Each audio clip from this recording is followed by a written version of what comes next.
Hey guys, Jason here. Welcome back to the channel and welcome to the video. Today we are unboxing my newest buggy. I picked up a Tenacity DB Pro. This buggy has been out for a couple of years now. I'll be honest with you guys, when it first came out, I had zero interest in it at all. And it wasn't until they released the TT Pro that got me kind of interested, the short course look and all that kind of stuff. But what I want to do now, guys, is just get into it because I really want to see how this looks.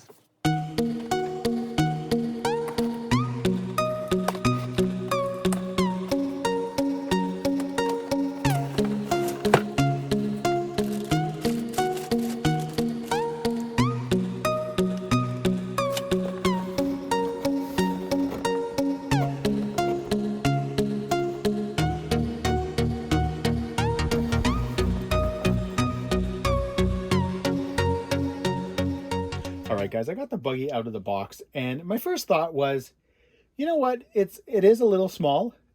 Usually, on a short course truck, which this is a 110 scale SCTE platform. That's what it's based on.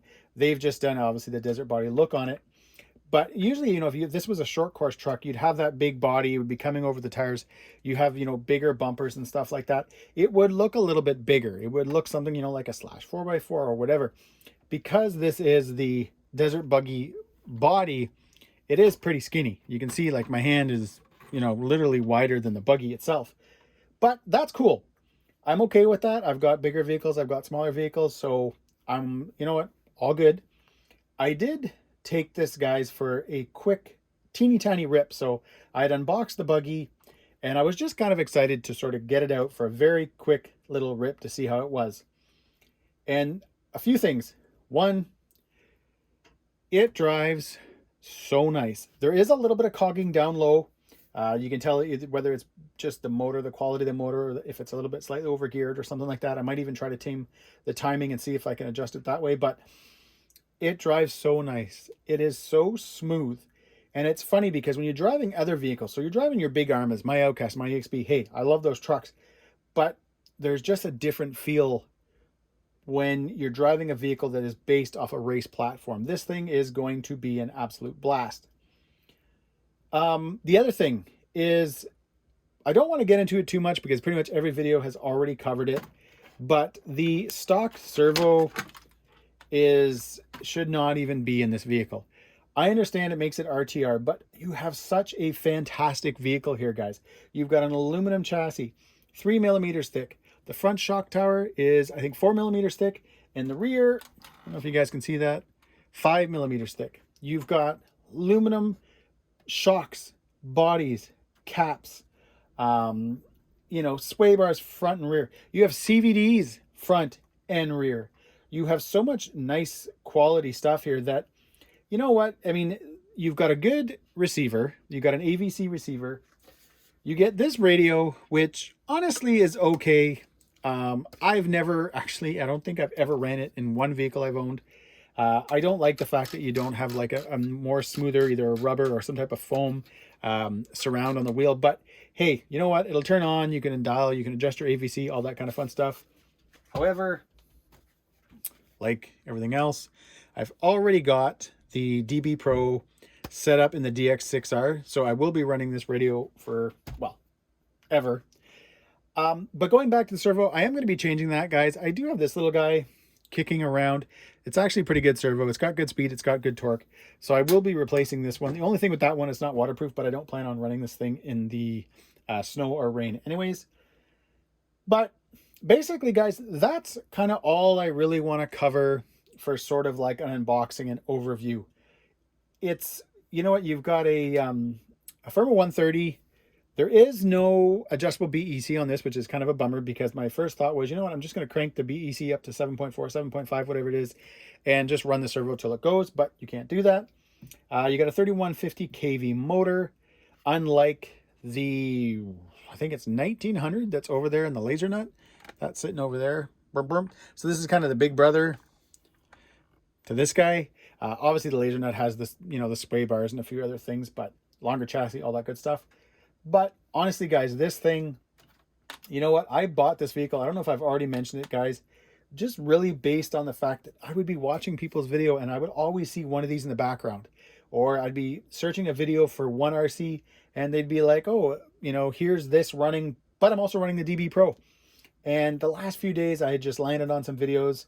I can't think of the guy now. I feel kind of bad because really it was his video. He was jumping it on some sand pits and stuff like that. I did comment on it.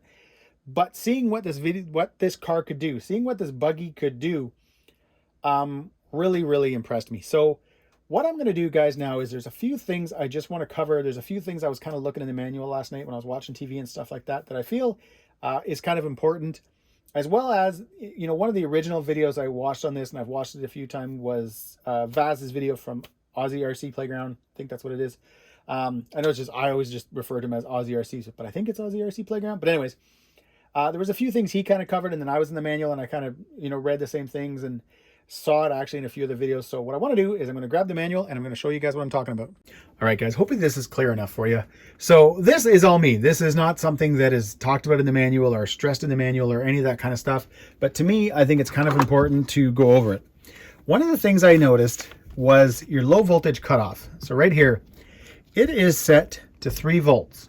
Now, personally, I like to run just a little bit higher. 3.2, probably 3.4. Yes, 3.4. I'll probably just bump it up to 3.2.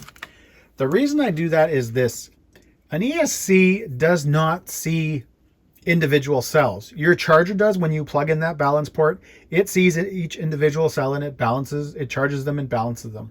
But an ESC just sees, you know, basically those overall volts. When this thing starts to discharge, so when the battery starts to discharge, 3 volts is the absolute minimum you should go to. You can, if a battery does discharge below 3 volts, there are ways of bumping it up. I don't even want to get into it because I don't want to be held responsible for anything.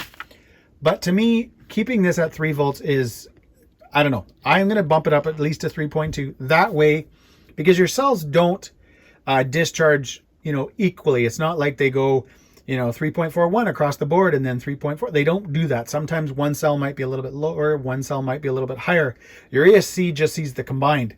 So by bumping it up to 3.2, maybe even 3.4, you just kind of give your batteries that little bit of extra room. That way, when you get home, running it at 3.4 or 3.0 volts, sorry, you could get home and find that one of your batteries dropped below 3 volts. Maybe your batteries are, you know, starting to wear and all that kind of fun stuff. So again, I just want to make you guys aware of that. I personally am going to bump this up. I think I've actually already done it. That is the first part. The second part was something that was covered in a couple other videos, and I'm just going to kind of talk about it too. I think it's right here. It's regarding, there we go. It's regarding the pinion. So I've already changed the pinion. This buggy comes with, I think it's right here, a 17-tooth pinion installed. That 17-tooth pinion is for the 2S LiPo. When you go to 3S, it wants you to drop to 15, which is included. Personally, my first thought was 17 to 15, not really all that much difference. Let's face it, we grab our armas, we grab everything else we have, and we usually go up 2, 3, sometimes even 4 tooth on them. But from driving the laser nut, which is technically same ESC but a different motor, I do find my laser nut does run hot, which is making me think that this might also be, by the way, guys, I'm pointing to the Tenacity over here, the DB Pro.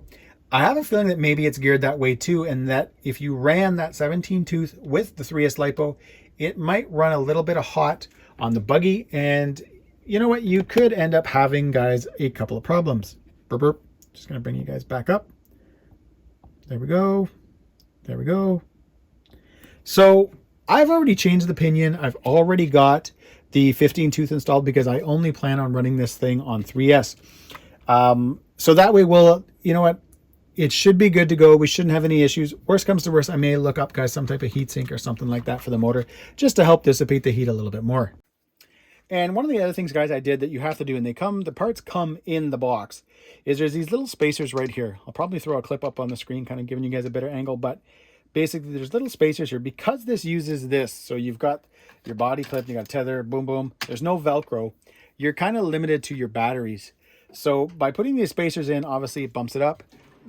I'm going to be running either this guy or